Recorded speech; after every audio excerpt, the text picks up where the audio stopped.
दरम्यान राज ठाकरेंच्या फोनवर मंत्री नितेश राणेंनी उद्धव ठाकरेंवर निशाणा साधलाय।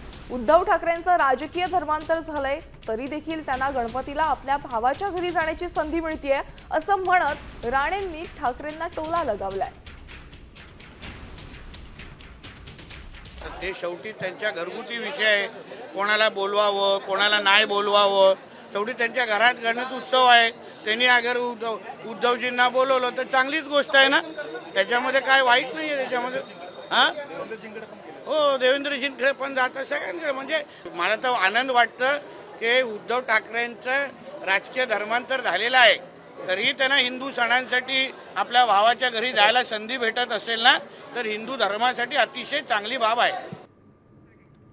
आगामी स्थानिक स्वराज्य संस्थांच्या निवडणुकीच्या पार्श्वभूमीवर उद्धव ठाकरे यांनी शाखांच्या भेटी घेण्याची सुरुवात केली आहे। यावेळी त्यांनी शिवसैनिकांशी संवाद साधलाय, तसंच सत्ताधाऱ्यांवर देखील निशाणा साधलाय।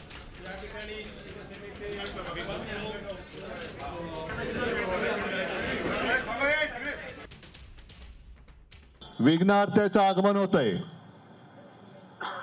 मी त्या पार्श्वभूमीवरती गणरायाच्या चरणी प्रार्थना करतो की तुझ्या कार्याचा, हिंदुत्वाचा पवित्र भगवा घेऊन आम्ही पुढे निघालेलो आहोत।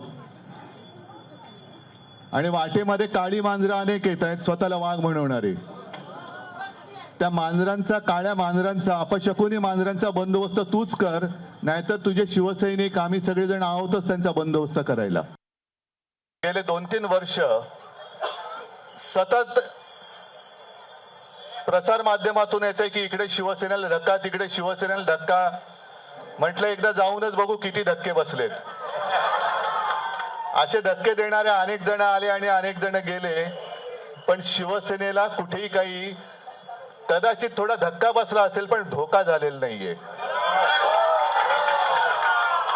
अनेकांनी अनेक प्रयत्न केले, धोके देण्याचे प्रयत्न यानंतर सुद्धा होतील, पण जोपर्यंत तुमची तटबंदी मजबूत आहे तोपर्यंत धक्का आणि धोके देणाऱ्यांची डोकी फुटतील पण शिवसेना फुटणार नाही।